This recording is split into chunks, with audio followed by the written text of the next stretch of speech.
I will explain it all from the ground up, so even if you haven't looked at it, no problem at all. Just as extra, if you do want to follow the slides, I put them online already at martinkl.com/PwL. So if you want to follow on your laptop or whatever, you're most welcome to. So briefly about myself, my name is Martin Kleppmann. I'm currently writing this book here called Designing Data-Intensive Applications for O'Reilly. What this is trying to do is kind of be a sort of practitioner's guide to distributed data systems. So it's trying to take a lot of learnings from academia, but also learnings from people in practice building production systems and somehow pull them together into one coherent narrative. And it's super broad, covering many, many different tools. It's you know, not focused on how to install and use a particular tool, but it's really any kind of database and other data systems fall within that. But at the same time, it's trying to not be an academic textbook, but always relate everything back to reality of what people actually do. So I'm still working on this. You can find the first 8 chapters at dataintensive.net if you're interested. We've been just kind of publishing it bit by bit as we've been going along. Anyway, I'm on Twitter as well. But anyway, let's talk about this paper. So this paper is by Hagit Attia and Jennifer Welsh. I didn't even realize that this paper had no male co-authors until I proposed it, and then PwL pointed it out to me. I thought that's even better. So that's not the reason why I chose it. It's just an excellent paper. But it just happens to be also a good reminder that, you know, women are doing excellent work in this area, and we should respect that. We should praise it. We should tell other people about it, make them feel welcome. So anyway, these 2 wonderful women have written this. So what I want to talk about here is consistency models. This is specifically in distributed systems. If you've got data living on several different nodes, like in a distributed database, for example, then consistency becomes a question. And often you see this presented as this dichotomy between strong consistency, which nobody quite knows what it means, but it's somehow associated with ACID databases and the traditional old school way of doing things, and eventual consistency, which also nobody quite knows what it means, but it's sort of associated with NoSQL and modern databases. And now, really what we need to do is make these things a bit more precise so that we actually know what we're talking about here. So I'm going to cross out strong consistency because it's not really well defined, and talk about linearizability instead, which is basically a formalization of what we think strong consistency means. The linearizability is basically this. If you have some kind of database and you write a value to it, say you set some key x to be a, and then somebody comes along and afterwards reads that, they get a back, which is kind of intuitively what you expect. So like if this was a variable, this database, and you write some value into the variable, you expect that when you read it again, you're going to read that value back again.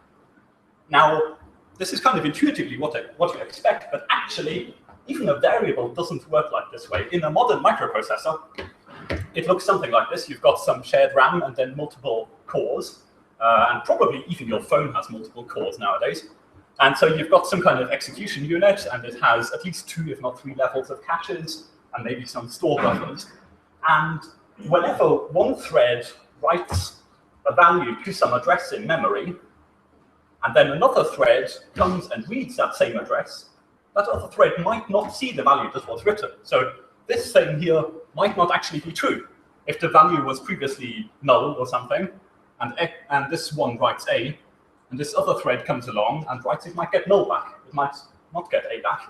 So memory on a multi-core CPU is actually not linearizable because all of these requests are going through various levels of cache, and you've actually got multiple copies of the data living in various different places. And so in the case of a write, it's actually going to first end up in a store buffer, and then only sometime later, it'll gradually, eventually make its way out into RAM, and then others will observe it through some kind of cache coherence protocol. So, you know, that's why you get in Java, you get the volatile keyword, for example. That's a signal to the compiler that actually when you write to this variable, you want other threads to be able to see it immediately. So linearizability is one thing. If you don't have linearizability, as I said, you can read old values back. So you can have one person writing A and writing B, and another person thereafter than reading A. So linearizability is just one in a whole hierarchy of different consistency models. And earlier I contrasted it with eventual consistency. Actually, there's this whole raft of different consistency models that we can think about. And they've all been defined in various papers, and I put the citations in here, and the full references are at the end. Linearizability is kind of the strongest of those that we normally think of. So it's quite a nice intuitive model. It's like this idea that you have only one copy of the data, and as soon as one party, one client, one thread updates it, everyone else is immediately going to see that new value. But the reason we have these various models is that actually linearizability is kind of expensive. That's why CPUs don't do it by default, because actually it's slow. And the whole point of the paper that I'm discussing today is to demonstrate exactly how slow it is. And so we're not going to talk about most of these in the talk today. I'm just going to focus on the difference between these two, between linearizability and between sequential consistency. The sequential consistency is actually the most old school of all of these, defined by Lamport in 1979. And the idea of sequential consistency is that it's somewhat like serializability in databases. That is, all of the operations appear as if they had happened in a total order. But that's not a recency guarantee. So this kind of this thing is still sequentially consistent. So under sequential consistency, it's okay for this one here to read A back, because in some serial order it could have happened that actually this request happened here in the middle between those two writes. And that's acceptable. So it's harder to write correct programs in the weaker consistency model. So the stronger ones are nicer to work with, but the weaker ones are generally more efficient and faster. That's why you get this trade-off here. Okay, so various people look at different consistency models in different ways. In this paper, we're going to look at it in one particular way, and that is looking at the latency of a request. So if you want to make a read or write request, how long does it take? And it turns out that they are actually, you can prove fundamental bounds on how fast these reads and writes can be. And those bounds are different depending on what consistency model you're going to use. But you can prove that these bounds apply no matter what algorithm is used to implement it. So it doesn't matter whether you implement linearizability this way or that way. No matter how you do it, it's also always going to have this minimum cost. So this line here represents the minimum latency that it's going to take in order to make a read or write request. And you can see that on this diagram, there's a bit of a slope here. So the x-axis is the ratio of reads to writes in the system. That's kind of going to be the way by which we measure things in this particular type. So you can see that if you're making mostly reads, it's actually a bit cheaper to do linearizability. If you're doing mostly writes, it gets a bit more expensive. Now, the interesting thing is, this is linearizability. Sequential consistency looks like this on the diagram. And this is actually an upper bound. So for linearizability, we have a lower bound that is no algorithm can do it any faster than this red line. And for sequential consistency, we can show that, well, we can get an algorithm that is at least as good as this. There's actually a lower bound you can prove as well, so I haven't put that on this particular diagram. The lower bound looks kind of like this. It's also a triangle. And what's kind of interesting here is that, upper and lower bound, you can see that there's a gap between these two. That is, in the cases where you have mostly reads and only a few writes, or in the case where you have mostly writes and only a few reads, their sequential consistency is provably faster than linearizability. But if you're in the kind of half-half area, then you're sort of in the overlap where it might be faster or might not be faster. And the fact that there is this gap is the key realization of Atiyah and Welch's paper. So before this paper, people were kind of fuzzy about the distinction between linearizability and sequential consistency. They kind of treated it like almost the kind of same thing. And this paper proved that really there's a distinctive difference. They're not only characterized differently, but actually perform strictly differently as well. So the way we prove this, the way they proved it in this paper, is through an impossibility proof. That is, particularly for linearizability, if you want to show a lower bound, you have to prove that no algorithm exists which does it any faster than this line. Which is kind of interesting. We'll go through that impossibility proof later. Now, one thing you might notice is that I've still been cheating a bit and not labeling my y-axis. So I guess I should do that. I'll label my y-axis in terms of a variable called u. U is the uncertainty of network delay, which is defined in a little subtle way, but it actually makes sense as we'll work through the proof. So there is some kind of value u that characterizes your system, that is typically your network. And depending on what that value of u is, that determines how fast your reads and writes to a linearizable system can be. So what I mean here with uncertainty of network delay is the following. Imagine you have 2 nodes on a network. This could also be like 2 cores of a microprocessor. Let's assume this is a distributed system. So you've got database sitting on several computers, and they're connected through some network. And the only way how these nodes can communicate is by sending a message, a packet, over the network. So there's no kind of shared memory or something like that. And the interesting thing about computer networks is typically you don't know exactly how long it's going to take for a packet to get from one machine to the other. If there's no load on the network, it might be like well less than a millisecond, maybe even in the microseconds. So there's green arrow here. So time goes from left to right. Node 1 is sending a message to node 2. So at this point, the message gets sent. And here, a little short time afterwards, node 2 receives that message. And so we assume that's the fastest a message could go. There's always a minimum because speed of light, right? So at some point, you can't go any faster. This is the fastest that a message can go. On the other hand, how long might it take for a message to get through, a packet to get through? Well, if you want to take it to the extreme case, there are like examples of, for example, GitHub had this fantastic post-mortem where they had messages delayed in the network for over a minute. And 2 nodes tried to kill each other, and both of these packets got stuck in the network, got suspended in midair for a minute, and then went through and hit each other, and the 2 nodes knocked each other out. So I guess in principle, in most computer networks, there's actually no upper bound to how long a message might take, how long it might take to deliver a packet. For purposes of this proof, for now, we're going to assume that there is an upper bound. So assume that we're living in some kind of magical network where you can say that a packet will never take longer than some amount of time. As we'll see, that actually makes the proof stronger, not weaker. What happened to the projector?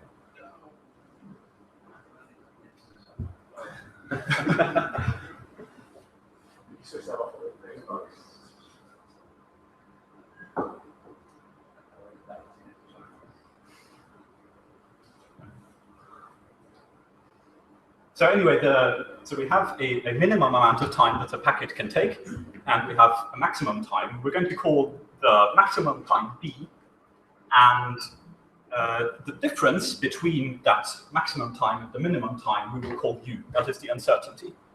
That is, we know that a packet is going to take at least some amount of time D minus U, and at most some time D, and so U is the uncertainty. That's the difference between the longest and the shortest time that it might take to deliver a packet. And this is illustrated on the next slide, which hopefully we will see in a moment.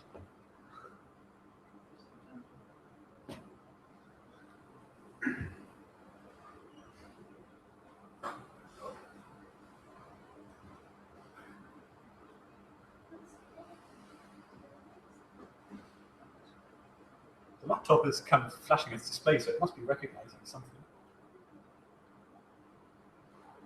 Sorry, I don't know which is put this on. Oh, okay.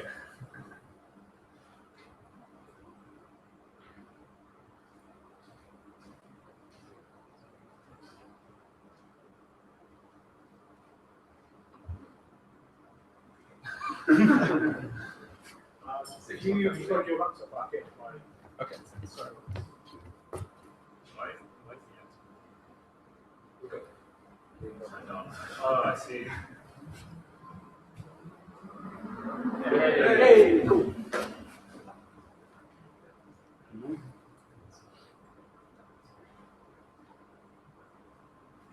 Good. Ugh, come on.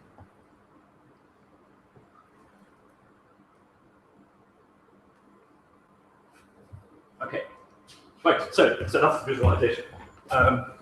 U is this difference between the shortest time it might take for a packet and the longest possible time it might take for a packet. And as it turns out, it's this uncertainty U which actually determines how fast we can make a linearizable database. That's kind of interesting. So if the uncertainty is 0, that means you know exactly how long it's going to take for a packet to get through the network. Most computer networks are not like that. Ethernet or IP or so are definitely not like that. A telephone network is arguably somewhat like that, so it does exist.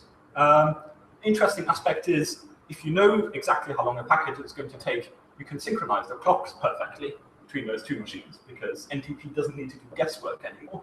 So it actually really changes the... Yes? So I don't know anything about telephone networks. Why are they actually?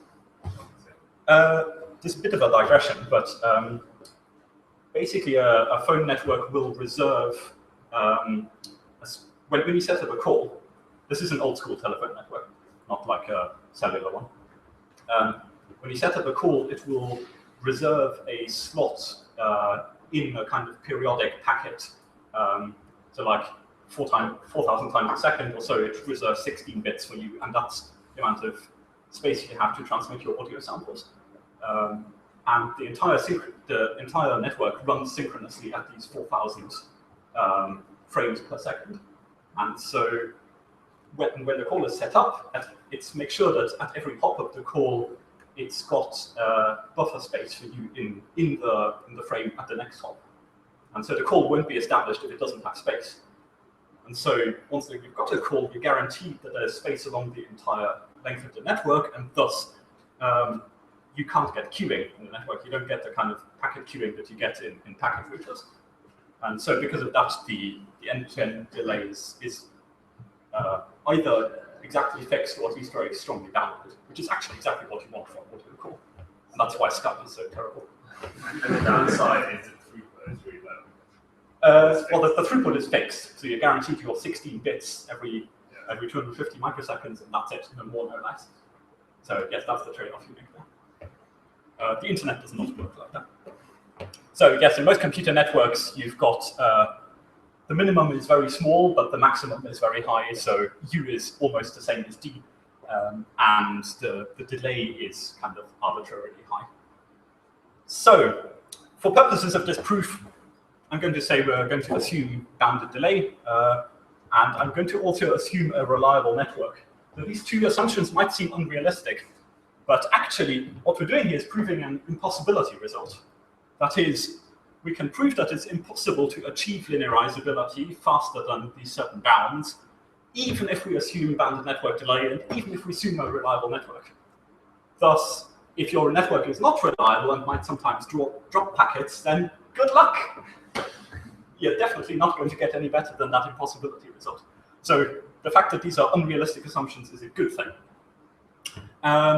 The next thing is we're going to assume that the clocks are monotonically increasing at the rate of real time, but they are not synchronized exactly. Or at least they might be kind of loosely synchronized, but you can't rely on them being precise. So there's no atomic clock attached to every computer. That is a realistic assumption, pretty much. And finally, we're going to assume that the database we're modeling is a read-write register. That is just like a single key in a key value store, for example, or a single variable. The paper actually proves results for queues and stacks as well, but they actually, there's not that much interesting additional stuff, so I'm just going to stick to the basic read-write register in this talk. So what this might start looking somewhat familiar to you. I'm talking about an impossibility result, and I'm talking about read-write registers, and I'm talking about linearizability. This is exactly what the CAP theorem talks about. If anyone know? Yes? You also assume this will also be assuming only 2 nodes. No, the proof actually assumes 3 nodes. You can't guarantee any kind of order only 3 nodes. Yes, that's absolutely fine. So we're assuming an asynchronous network, but it's not no guaranteed ordering. But you don't have, so can you go back? Yep. You don't have monotonic clock in 3 nodes. No, the clock can be, so you assume you have a quartz crystal on every computer, and so that oscillates at a certain frequency, and that gives you a kind of local, reasonably good local clock. Okay, or local clock, not just But yes, no global clock, only local clocks. Anyone heard of the cap theorem before? So it's somewhat a related kind of thing. So when it was originally proposed by Brewer, it was actually proposed as this fairly loose, high-level, vague thing, just as a way to get people thinking about trade-offs in databases. And as such, it worked very well. And then 2 years later, it was proved by Gilbert and Lynch. And in order to prove it, they had to actually nail down their definitions. And so they nailed it down as follows. The consistency they actually defined as linearizability, which is exactly what we're talking about here. The availability is quite a curious definition where they require every non-failed node to be able to respond to requests. So it's not sufficient for some non-failed node to respond to requests, but any has to. And P, the partitions here, refers to faults in the network, whereby some nodes can't talk to each other. So it's kind of a curious thing. It's one notable thing about it is that it completely ignores any sense of timing. So there's no sense of like returning a response within some SLA or something like that, which actually is exactly what Atiyah and Welch's theorem talks about. It's about latency. The definitions of partitioning are somewhat woolly. The definition of availability is somewhat idiosyncratic. But for some reason, this thing became really popular. I think Gilbert himself didn't expect this really to become the big deal that it did. I think this was literally his very first paper that he published. And so if you read it, it reads like student work pretty much. I mean, not to say that's a bad thing. It was good at the stage, but it's curious that like the computing industry has turned it into this massive thing that everybody cites all the time, and it's kind of led to this kind of spiral of hype and buzzwords and NoSQL and big data, and nobody really knows what any of that means. Anyway, I'm ranting. Brewer himself says that the cap theorem is misleading because it tends to oversimplify the tensions among properties. So I am not a huge fan of it, and if people ask me, well, what should we talk about instead? Well, I tell them, let's talk about Atiyah and Welch's theorem instead, because actually, if you talk about latency, and you talk about it in terms of network delay, you could say that a network partition is a case in which your network delay goes towards infinity, in which case, actually, the cap theorem just pops out as a special case. Anyway, so this is what we want to talk about. I'll get actually started with the proof now. What I'm going to do, first of all, is show this upper bound for sequential consistency. That is, for that, we just need to find some algorithm that provides sequential consistency within at least some kind of time bound that looks roughly this kind of triangular shape. And then as the second step, I'll prove the lower bound for linearizability. So first of all, sequential consistency. So I kind of explained in woolly terms earlier what sequential consistency means. That is, there is some kind of total ordering on all of the operations. We can implement that as follows. You can imagine you have 3 nodes here, and each node has a local cache in which it keeps a copy of all of the data. And now, whenever you want to read from the database, every process can just read from its local cache. And because it's in the same process, we're going to assume that this takes 0 time, at least 0 compared to going over the network.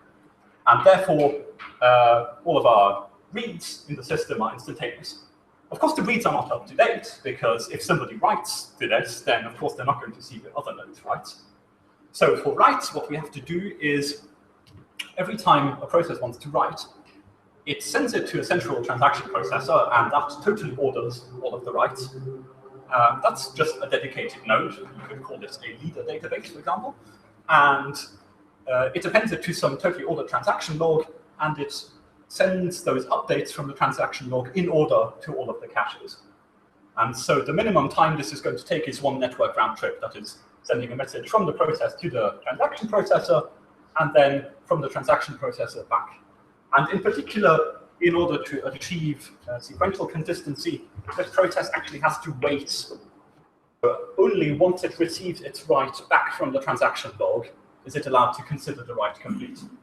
Because otherwise, the reads could overtake the writes in this sequential ordering, and it would no longer be sequentially consistent.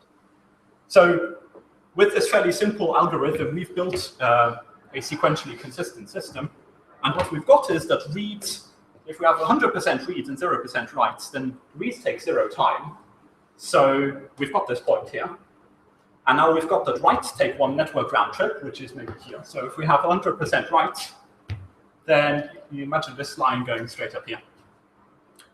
So it's just proportional to the proportion of writes that you have. Now, for the second half going back down here, actually what you can say is, if you have more reads than writes, you can swap these things around. So you can do the writes asynchronously and confirm the writes immediately, in which case writes take 0 time. But every time you want to read, in order to make sure that your read is sequentially consistent, you actually have to wait for 1 network round trip to make sure that your read doesn't overtake the writes. And so assuming you have a bounded network delay, you know what that network round trip is going to be. And thus, like that, you get this descending half of the thing. Does that make somewhat sense so far? OK, so that's kind of not the most interesting part of the proof. So I'll get onto the interesting bits now. That's just sequential consistency. Let's talk about linearizability. And I'm going to prove 2 theorems. The first one is to do with how long reads take. And that's going to be this point, basically. So if you have 100% reads, what is the minimum time that it's going to take to make those linearizable? And then the second theorem will be about this point, which is how long do writes take? And the two are independent from each other, so you can just linearly interpolate between the two. So the first one is about reads. And that is, assume X is a read-write object with at least 2 readers and a distinct writer. So we need 3 nodes, 2 of which are reading the object and 1 of which is writing the object. Now we're going to prove that any linearizable implementation, that is, no matter what algorithm is used, if it provides linearizability, then it must have the time taken by a read is at least U/4, where U is that network uncertainty that I talked about. That is that difference between the minimum and the maximum network delay. OK, that seems kind of interesting. So how do we prove this? So I'm going to first make sure we understand exactly what we mean with linearizability. That is, assume for now just 2 nodes, just the writer and the reader. And the writer is going to make a request to set X to 1. And this request is going to take some amount of time. And that amount of time that it takes, I'm going to illustrate with this bar. That is, here the start of the bar is when the request starts, i.e. when the request is sent. And the end of this bar is when the response is received, saying, OK, your write was successful. And so the actual write happens somewhere in between here. But because of the uncertainty of network delay, we don't actually know where within this bar the write happened. We just know that it happened somewhere after this point and before this point. So now, if you're going to read from it, if X is initially 0, and your read is definitely, this read is definitely before the write, OK? So the end of the read happens before the start of the write. So there's no doubt that at this point, X still has to be 0, because the write can't possibly have happened yet by this point. So X is definitely 0 here.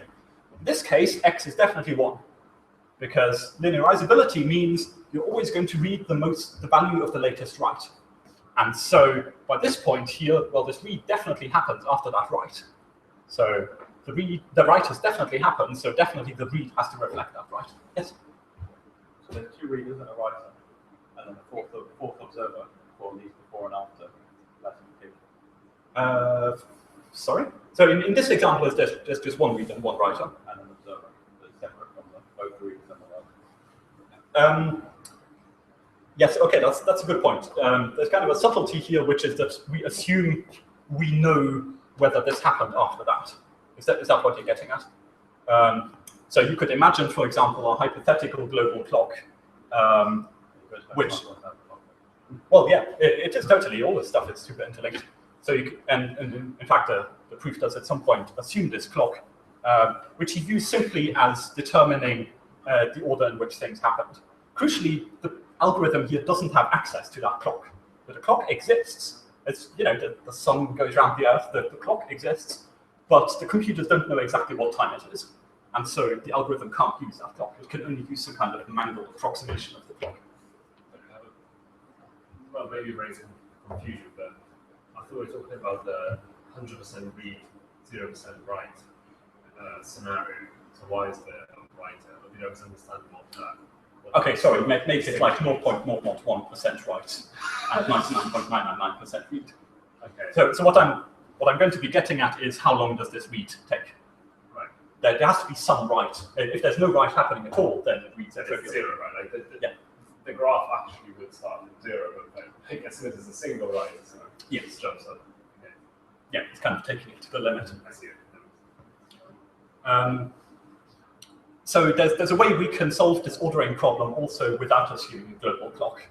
And that is assume that there's some kind of communication channel by which nodes can talk to each other outside of this database. So if somehow there's an observer, for example, and the observer can see that the write happened and can see that thereafter R started its read, so you can imagine a message going here to the observer and here to the observer, then that can also enforce an ordering thing. That's a bit of a subtlety.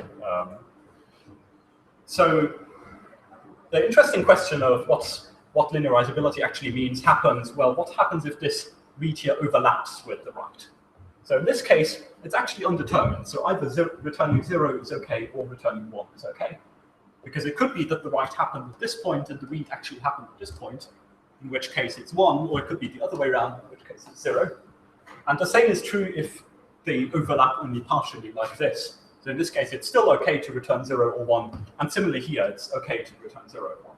So the requirement of linearizability to return the latest value is only if the response of one request happened before the start of the next request. So if there's a time gap between these two. So okay, this is the theorem we want to prove. Let's get into it. And we're going to prove this by contradiction. That is, we're going to suppose that an algorithm exists which provides linearizability with less than u/4. And then we're going to prove that we end up with a logical inconsistency, and therefore this algorithm cannot exist. And so we're allowed to assume any kind of algorithm. It can do whatever it likes, but we are allowed to control the network, and we're allowed to control the clocks. So what we're going to construct now for them, which we're going to torture, is this scenario here, whereby you have 2 readers and 1 writer. That's the scenario set out in the theorem. And the readers and writers alternate between each other reading. And so reader 1 is going to read, and then reader 2 is going to read, and reader 1 is going to read. And so they do that strictly alternating. And then at some point, this write happens, and we don't know exactly how long the write is going to take, but eventually it's going to complete. And at some point after it completes, then both readers have to return the latest value. And during the time when the write is happening, we're not quite sure which values are going to be returned. And now, by the hypothesis of our contradiction proof here, we're going to assume that each of these reads takes less than u/4. That's just the time we're going to assume for each of these, and they happen strictly alternating, so we can just stack them up like these as this series of u/4s, and the write may take any time at all. And now, because this is a linearizable system, furthermore, we can require that at some point, the reads switch from returning 0s to returning 1s. That is, we can say there's some point in time here where the write actually happened, and therefore all reads after that point here must return 1. And so there's a definite point where it switches from 0 to 1, so it can't go flip-flopping between 0 and 1. Okay, so now what we need to introduce is a proof technique, which is called shifting. And shifting works as follows. It uses the fact that network delays are somewhat uncertain, and it uses the fact that clocks are not exactly synchronized. And so you can see here these 2 nodes, and each node has a clock, and it here counts from 100, say that's milliseconds, for example, could be any time unit, 100 milliseconds, 101 milliseconds, and then 203. And so at time 100, it sends a request, and at time 103, it gets a response back. Okay? And node 2, its clock is actually slightly slow compared to the first node. So actually, the request that's sent at time equals 100 is received at time equals 99. That's okay, because the clocks are not totally synchronized. And then at time equals 100, it sends a response, and the response is received at time 103. Okay. Now, the interesting thing here is because these network delays are uncertain, we can shift things a bit. So I can shift here, and so I can go back and forth here. And in all of these pictures, the request is sent at hundreds, the request is received at 99, the response is sent at hundreds, the response is received at 103. So these executions here are all completely indistinguishable to the algorithm. So as long as this time here is at least the minimum network delay, and this time is at most the maximum network delay. And obviously a message can't be received before it's sent. So anything within those bounds of uncertainty is acceptable, and they are indistinguishable to the algorithm. So you can see at one extreme of the stretching here, the network delay in one direction is d, that's our maximum network delay, and in the opposite direction is d minus u. And you can shift the thing to the other extreme, in which case the network delay in one direction is d minus u, and in the other direction is d. So the maximum wiggle room we have here to shift things back and forth is u, provided we assumed at the beginning that this is what the network delays are. And so in this particular proof, we're actually going to assume the middle case. That is, every network is d minus u over 2, and all of the network's delays are the same. So it's OK for us to assume this because, remember, the setup of the proof is a contradiction proof. So you give me some linearizable algorithm, you claim it's linearizable, and you claim it's faster than u over 4. And now I'm going to try and be evil and make up some kind of way of making your algorithm fail. And if I can find some scenario in which your algorithm fails, then I prove that your algorithm is not linearizable and thus it's impossible. So we're going to start with this middle case, when we're going to assume in this setup here that all of the message delays are d minus u over 2. So we don't know exactly what the communication pattern is going to be between these nodes, because we don't want to make any assumptions about the algorithm. We just know the only means of communication is sending messages over this network. And we control the network, so we're going to make all of the delays d minus u over 2. And now we're going to start shifting. And what I'm going to do is shift the timeline of this reader 1 here. And I'm going to shift it back. And now we have a linearizability violation. So I shifted it by a bit, as you can see. And now what has happened is that this 1 has shifted before the 0, and this is not allowed to happen according to linearizability. So how much did I shift it, actually? Was this allowed under our network? So I shifted it from this position to this position. This is before, this is after, for R1. And the amount by which I shifted it, well, that's u over 4 by our assumption. This is u over 4, so the amount by which I shifted it is u over 2. And I assumed right at the beginning that before our shifting, the network delays between all of the nodes were going to be d minus u over 2. And I shifted R1 by u over 2 to the left. What this means is that this network delay here is squashed, and this network delay here is expanded. And in fact, after shifting, this network delay towards R1 becomes d minus u, which is the minimum allowed, and the network delay away from R1 becomes d, which is the maximum allowed. So this was OK. It was allowed for the network to do this. And so we found some way by which we can construct an execution by which the supposable implementation of a linearizable register with a read time less than u over 4 is in fact not linearizable under the assumptions of our network. And therefore, we have a contradiction of this theorem, and we have proved this theorem. Does that make sense so far? OK, so you've got the idea of it. The next theorem is going to be simpler, because actually it's exactly the same thing again. What is the lower bound? The lower bound is u over 4, at least according to this theorem. So, it just shows that no linearizable implementation can be any faster than that. Right, but the lower bound might be higher. Well, the particular implementation might be slower than that. You can make an arbitrarily slow implementation. This is just showing that it's impossible to make one that's faster. The network reading. Pardon? You can't do a network read in UO form because it's smaller than the uncertainty you know. Sure, but you could assume perhaps some algorithm which doesn't need to make a network read. Like with, the whole point was with sequential consistency, you don't have to go to the network to make a read. You can make it from your local cache, and it's still sequentially consistent. And what this is doing is proving that such a system cannot possibly be linearizable. Okay, so theorem 3.2 is doing the same thing for writes. And it's a different bound, it's U/2.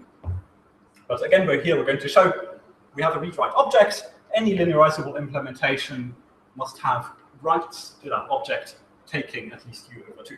And similarly to the previous one, we're going to do this by contradiction. We're going to assume that there is an implementation that is faster than U/2, and then we're going to find a counterexample that proves that this is a contradiction. In this case, we're going to use 2 writers and 1 reader. And we're going to have the first writer first set x to 1. Then as soon as this writer finishes, the second writer is going to come and set x to 2. And as soon as this writer finishes, the reader is going to come along and read the value of x, and it's going to get back 2, because this is definitely after the value that writer 2 read, so it must be 2. And again, by our assumption of the proof, we're going to say that this is at most U/2. That's what we're trying to demonstrate. And now again, we're allowed to make up our network delays. And so in this case, we're going to assume that any network delay from the second writer to the first writer is going to be d minus u. So it's going to be the shortest possible. Any network delay from the first writer to the second is going to be the opposite. It's going to be the longest possible. That's okay. Networks are sometimes asymmetric like that. And between the second writer and the reader, we're going to assume this middle case network delay. And if there are any more nodes, we can just assume middle case network delay. It doesn't really matter. And so these are our initial assumptions. Now, can you see what's going to happen? Start shifting again. And so in this case, I'm going to shift the writer 1 backwards and the writer 2 forwards. And it's going to look like this. Shift and shift and shift. And now we've found another linearizability violation, where the value first gets set to x, then gets set, it first gets set to 2, then gets set to 1. This definitely happened after that one. And then after it was set to 1, it's reading 2 back, which is an outdated value, and so it's not linearizable. And this definitely happened after that one again, because that's what we assumed. Okay, so again, was this acceptable? We shifted the first writer from here to here, the second writer from here to here. In each case, that shift was U/2, but they were shifts in 2 different directions. U/2, because that's how long we assumed the write would take.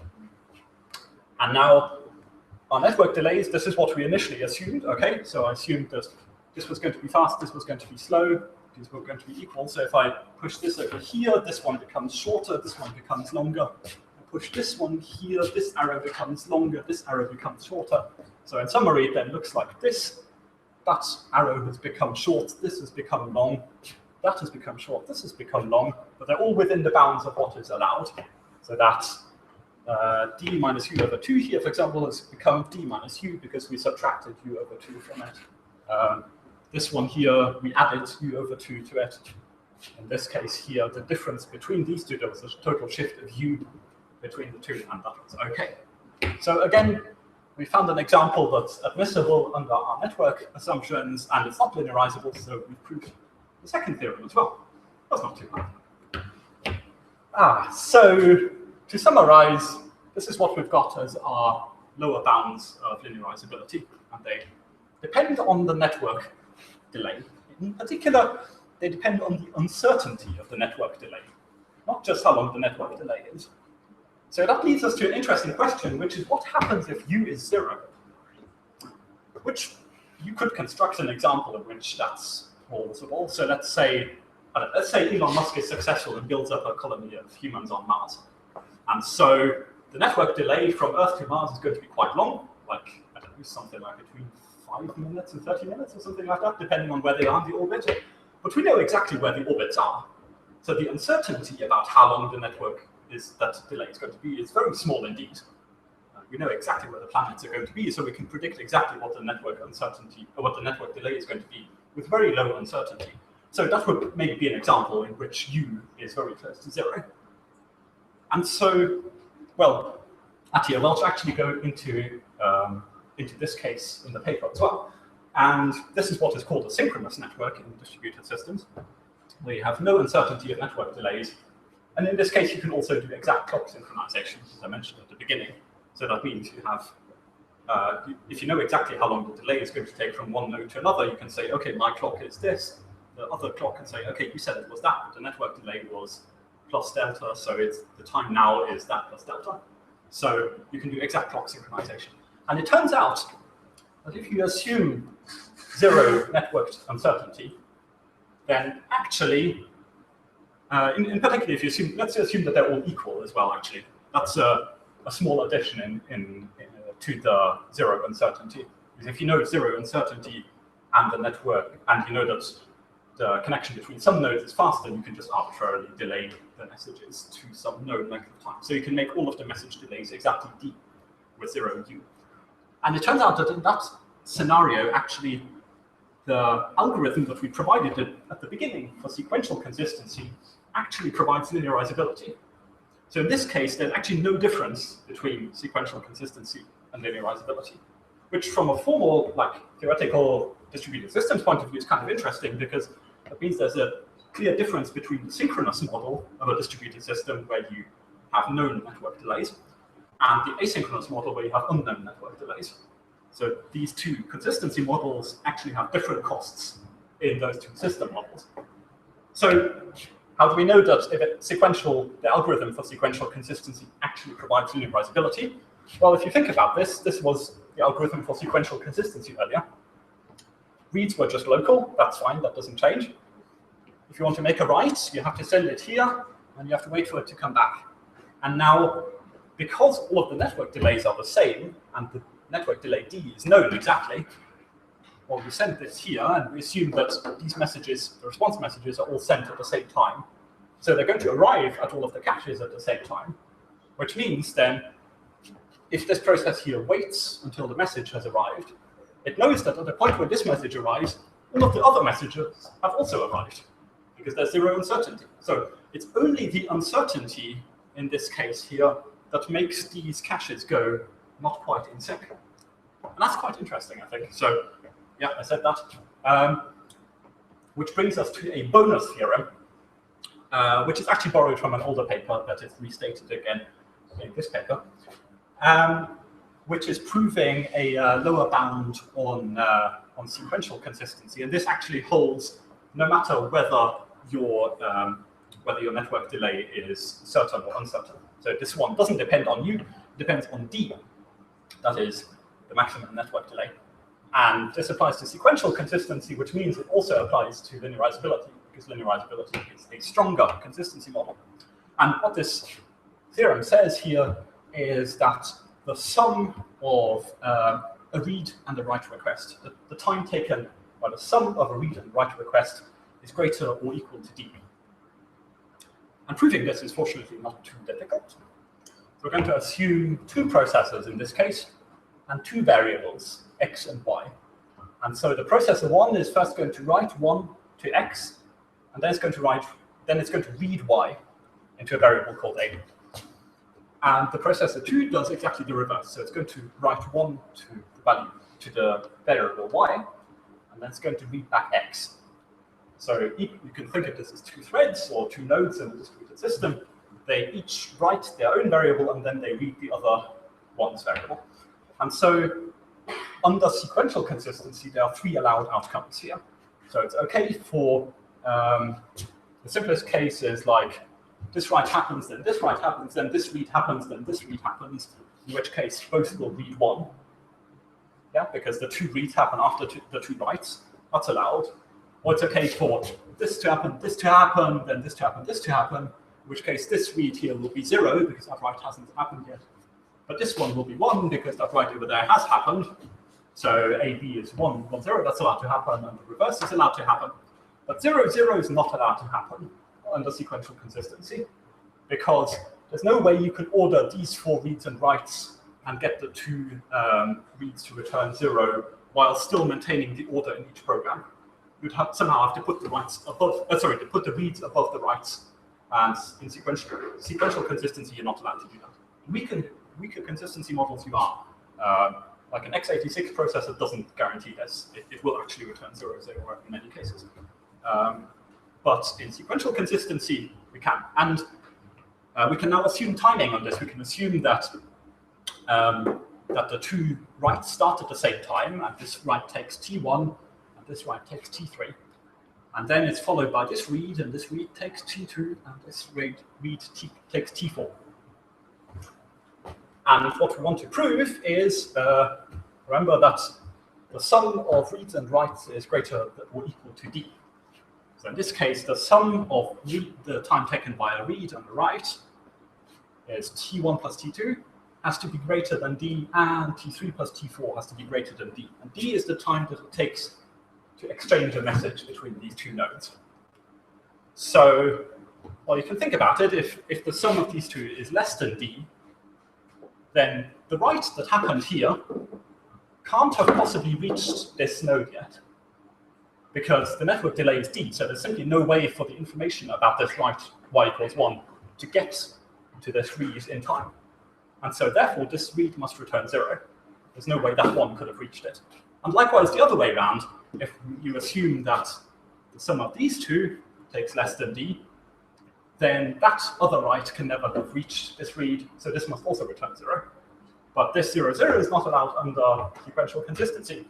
Therefore, we have a contradiction, and therefore we have proved the bonus theorem that there's actually this lower bound here on the sum of a read and a write request. And this allows us to basically make this triangle shape I was talking about earlier. And this is also interesting because this actually depends on the actual network delay, not the uncertainty of the network delay. So I think I've rambled on for enough. There is a long list of papers. This is the actual paper we discussed here. The definition of linearizability appears in this paper here by Helly and Wink, which is also very thorough and quite readable and quite nice. Lamport here defined sequential consistency.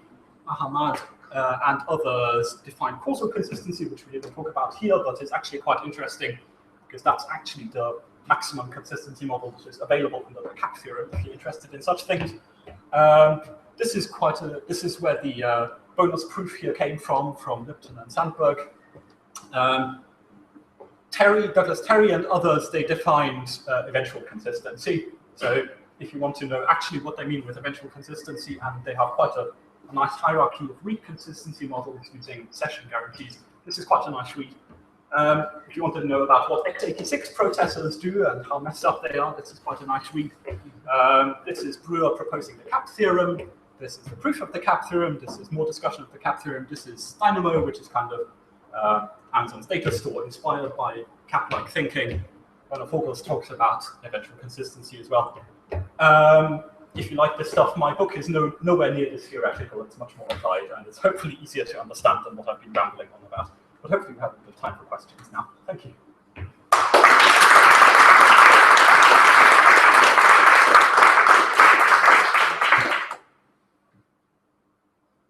Any volunteers?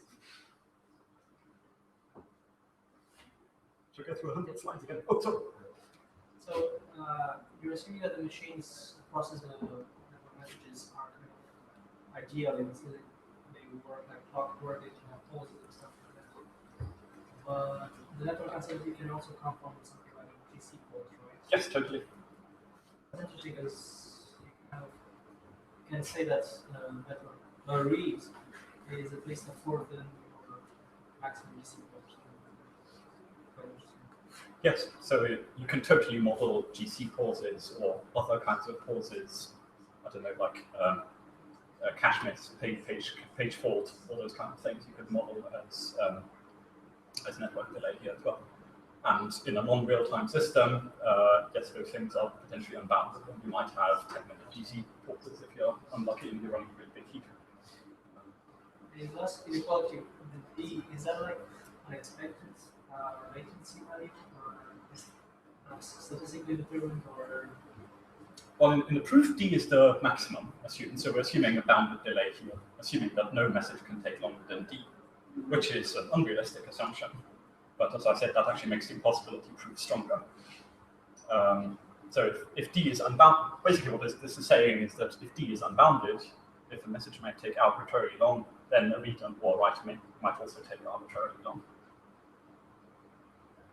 Yeah, well, you mentioned at the beginning the example where you had a network in 1 minute a day, and in that case, the read plus write is greater or equal than 1 minute, which seems a bit much. It's not very useful indeed, but it's something really good to keep in mind. Like if it makes you ask, do I really need linearizability? It's a very convenient guarantee. Like for example, if you want exactly once, unique index in a database, you need to be sure that you only allow one record with a certain key to be inserted.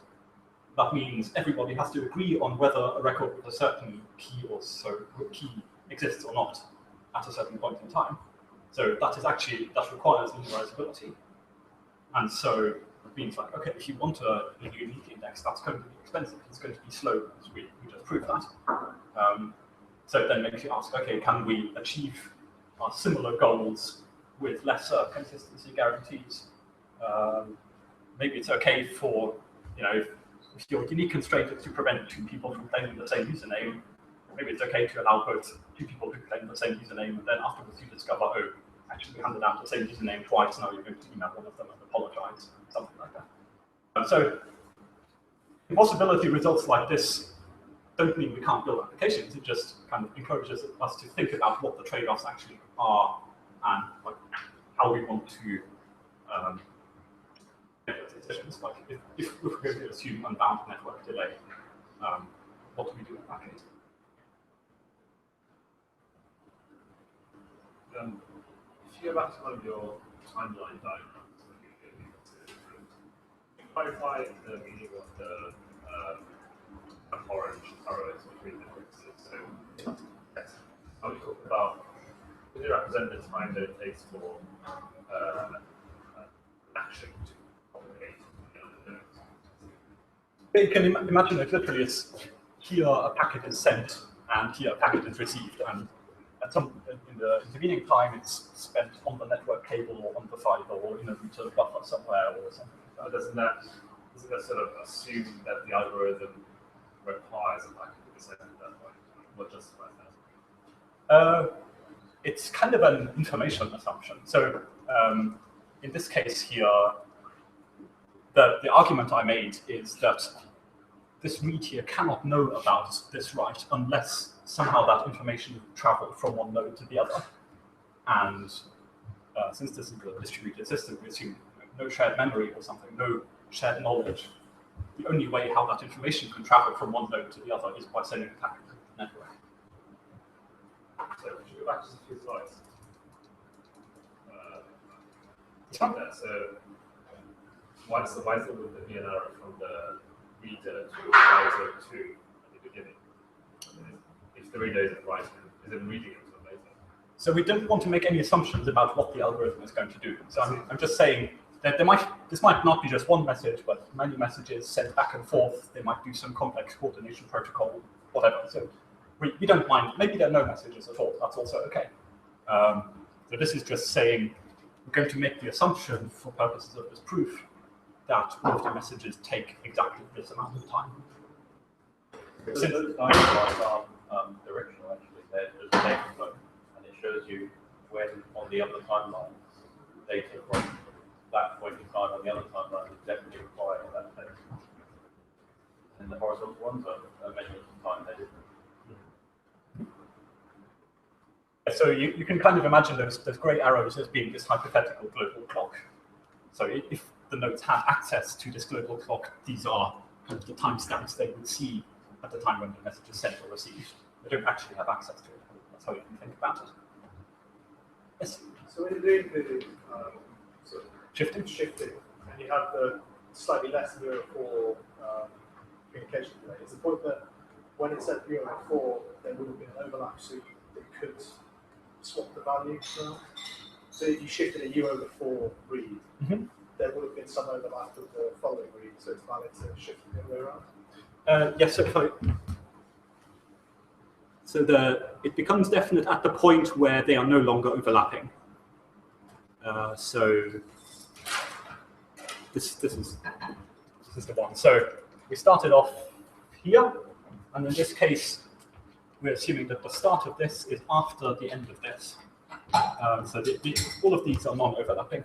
And now I shift this, and then by this point, these are no longer overlapping. So at this point, it's still okay for this one to return 1, this one to return 0, because that's what you said earlier. So it could happen in this happens first, then this happens, then this happens. That's still acceptable at this point. So you can kind of imagine it as these lines going always from left to right. You can join them up in this order. But at this point, that's no longer possible. And in the linear as well, where they would be touched, they would be overlapping because they'd be slightly expanding to the So we're assuming that each of these boxes is less than u over 4 wide. So if you had an actual linearized one, then you'd have to be u over 4, and Or because greater. of that, they would be slightly overlapping. Yes, exactly. Yep. So I can understand my confusion by my question earlier. I have to apologise for having read the paper. But I accept the proof as it is, but I don't understand where the number you over 4 came from. The proof would work for any arbitrarily small value. So how do you know that's the biggest possible value that has a contradiction? I don't think it's actually saying that that is the biggest possible value. In fact, I was thinking about this. Someone to build a system. That's what I want to know. Is actually what the theoretical task is, not what some guaranteed slowness might be. Well, I mean, the guaranteed fastest will be determined by your algorithm. So that can't be proved in general because anyone could come along and make a really slow implementation and thus violate the upper bound. So you can only, for the problem in general, you can only prove the lower bound. So I know I can't go faster than you over 4, so can I go faster than you over 2? Yeah, absolutely. So well, at least the theorem doesn't say you can't. So if you can find an algorithm that does, then great. That's a totally. They proved for that number. Where did they pick that number? Was they explained in the paper? This is the number. It just kind of appears. It is a valid number outside the valid range. So it's kind of given these assumptions about the network. That's the how many shifts they needed to do. Yeah. So it only required 4 shifts. So what I'm actually not totally sure about. Maybe I should email the authors about this because. When I was reading it, it seemed to me that if you made these initial assumptions about the network different, you might actually be able to shift it by u over 2, not just u over 4, and thus get a stronger proof. Though they make exactly those network assumptions in the second theorem then, so I can't imagine they missed it. So there must be something I didn't understand about it, but I don't yet understand what that thing is that I didn't understand.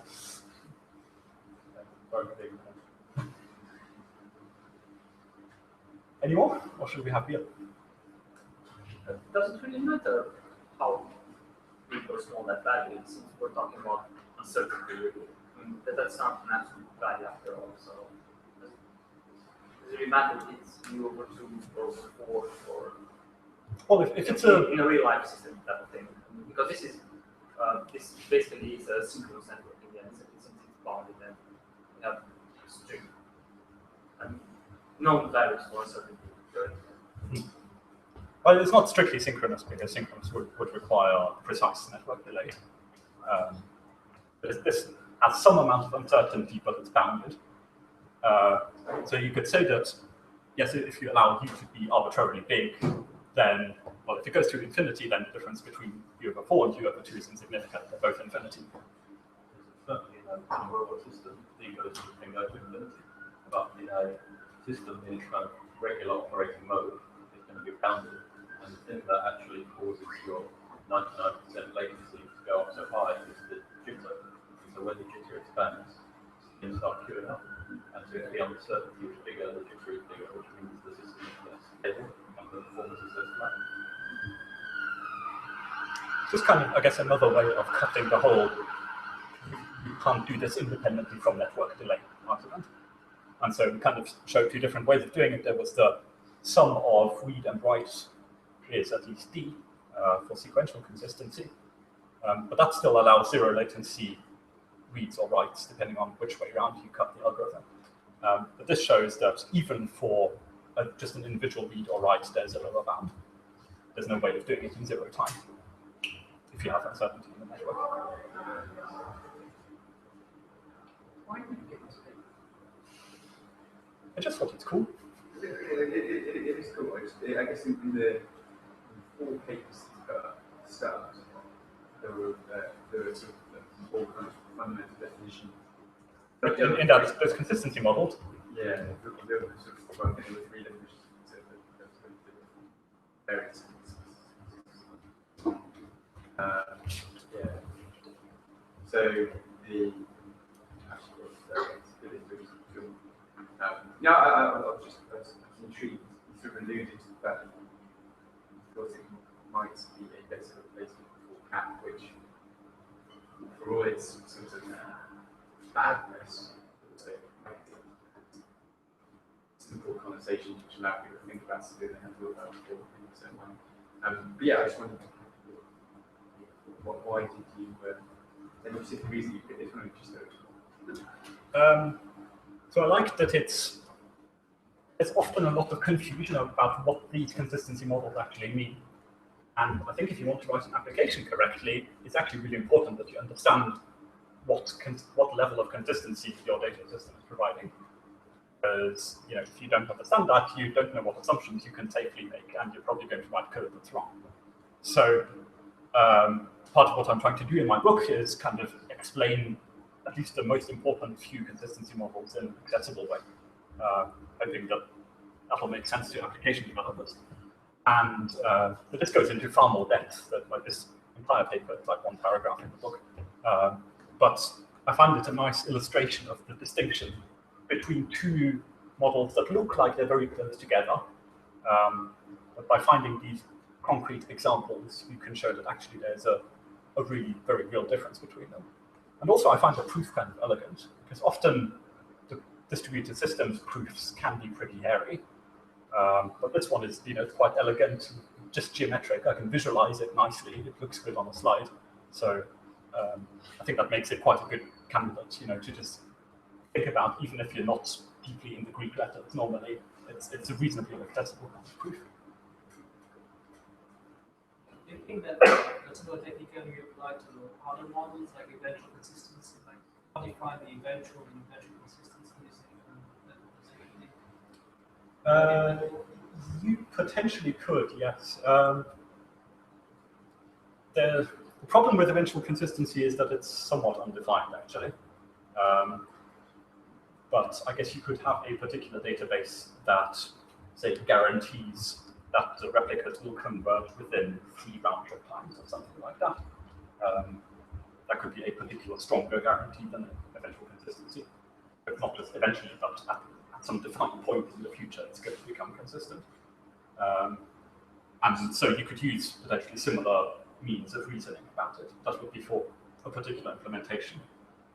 There's a thing from Berkeley called probabilistically bounded staleness. Yes, that's a good idea, actually. I can link to it from the Twitter account. Yes, good idea. So that's a paper by PwL and others. So they built up statistical models for a dynamic style database that client writes to individual replicas, and so depending on like how long delays might be, you can get kind of probability distributions of how stale a value might be. So I'm not sure how realistic the assumptions in that data are, but they're making fairly strong assumptions about things being uncorrelated, for example. Unfortunately, they often are correlated. Going wrong in one place is probably going wrong in another place as well. It's already getting a lower bound, like this register will converge with the next line only after this way. Oh, right. Yes, that hinges somewhat on. It can be done because you require a synchronous network. Now, if a network is like TCP network, you don't have